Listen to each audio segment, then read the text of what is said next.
What's up, guys? My name is Jerry, and today's video is going to be on the Memphis Grizzlies. I'm going to be talking about how their elite depth makes them overwhelming, and we're going to jump right into the video. Now, I just want to start off by saying not only do I think their depth is elite, but I also think it's underrated, because when we talk about the deepest teams in the league, we always hear about the Golden State Warriors, the Phoenix Suns, or the Miami Heat, and I think the Memphis Grizzlies, I think they belong right in that conversation. And what I think, how you measure how deep a team is, I think it goes off what you can do when your best player or your best two players is having an off night, or whenever your best player or one of your best two players, whenever those guys are unavailable. I think it's measured off how you perform under those circumstances, and the Memphis Grizzlies have done a great job of that all season long. We've seen them win games with Ja Morant not having one of his best games, and then we've seen them play literally the best basketball in the NBA when Ja Morant is not on the court. The Memphis Grizzlies have a record of 15-2 without Ja Morant, and when he doesn't play, they're number one in offensive rating, number one in defensive rating, and they're number one in net rating. And now the Memphis Grizzlies have the second best record in the league, and much of that is due to their elite depth. So in this video, we're going to be looking at the players that make the Memphis Grizzlies such a deep and dangerous team. And the first guy I want to talk about is Desmond Bane, who I think is definitely a candidate for most improved player. He's taken a big leap from last year to this season. His shooting splits are crazy. He's shooting 46% from the field. He's shooting around 42% from the three-point line, which is crazy with the amount of threes that he take.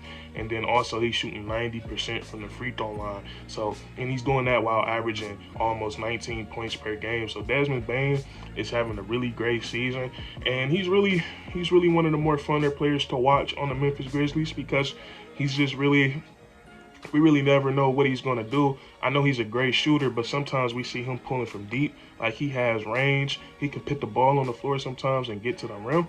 And then also, something I'm noticing that he's adding to his game, the ability to stop on a dime at the free throw line. So Desmond Bane, he's nowhere near his ceiling, but he's shown that he has all-star potential with his ability to shoot the three ball, and it's really impressive how he got to the NBA. He's a guy that's been counted out numerous times in his basketball career due to his short arms. We usually don't see players in the NBA get as far as he did with short arms, but Desmond Bane, he got here with sheer will, and now he's one of the best young players in all of the NBA, and I'm really loving what I'm seeing from him this season. And then also, you got Jaren Jackson, and Jaren Jackson is a legitimate contender for Defensive Player of the Year. He's averaging 1 steal per game while averaging 2.3 blocks per game. And this has been a really great season for Jaren Jackson, because a lot of people felt like he wasn't playing up to his contract. But now he's having a pretty solid season, and he's averaging 16 points per game, 5 rebounds, and I'll let him slide for only averaging 5 rebounds, because he does play a lot of minutes with Steven Adams and a lot of minutes with Brandon Clark, and those guys hit the boards as well. But he's averaging 16 points, 5 rebounds, and he's averaging 2 blocks and 1 steal per game. So he's really making a big impact on the game. And on the defensive side of the ball, he has really long arms, one of the best shot blockers in the league, and he's pretty versatile as a defender too. At his size, he can move his feet pretty well. He's very athletic, and he got quickness for his size, and then also he can guard in the post as well. So Jaren Jackson is really a jack of all trades. On the offensive side of the ball, he can post you up. Depending on who's guarding him, he can face up and take them off the dribble. And then also, if he's feeling it on the night, he can hit the 3 ball.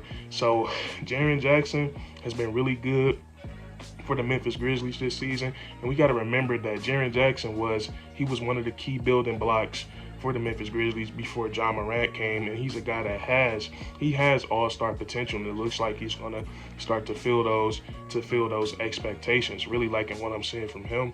And then also we have Dillon Brooks, who's coming back, and Dillon Brooks, His last couple of years in the NBA, he was looking really good, becoming a real great defender. That's what I think the Memphis Grizzlies are gonna love the most about getting him back, is how good his perimeter defense is, and then also his ability to score on the offensive side of the ball.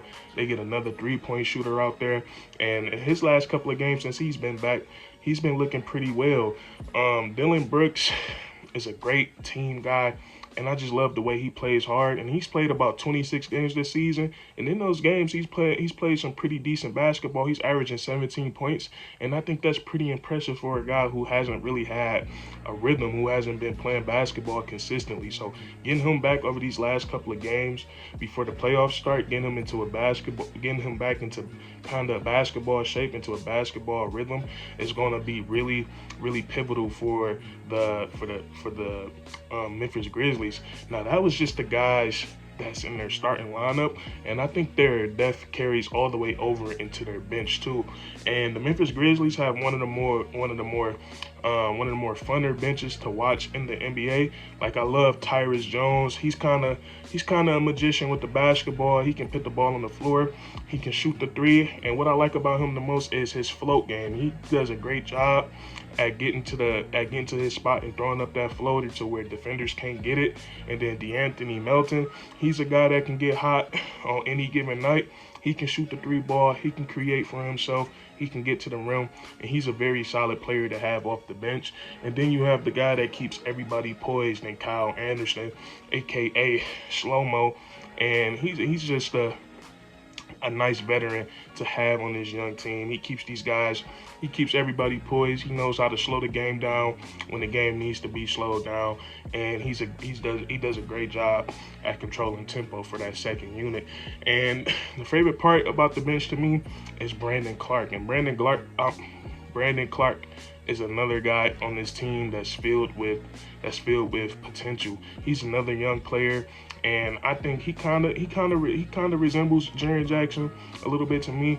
He runs the floor well. He can finish at the rim. He's a great lob threat. He's a shot blocker. His three-point ball isn't there yet, but I can see him being a better shooter in the future. And also, Brandon Clark, he plays some pretty solid defense as well, and he's like, I feel like once in maybe in a year or two, it's going to be him and Jaren Jackson Jr. starting, and I think they're going to be a very nasty tandem in the front court, because I feel like they're both very versatile on the offensive and on the defensive side of the ball. They're both athletic guys that can move their feet, and they can both block shots. So you have all those guys, and then also, not to even mention Zaire Williams, who's shown flashes of how great he can be this year.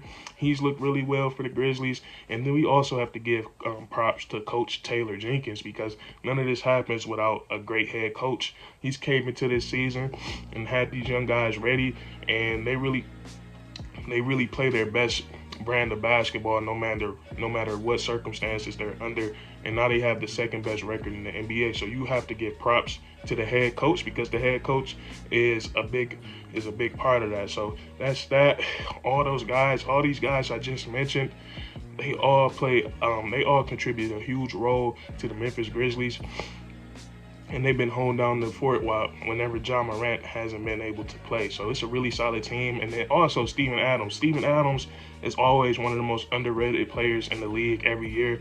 He just does all the dirty work. He boxes out. He grabs rebounds. He grabs the offensive rebounds. He probably sets the best screens in the NBA.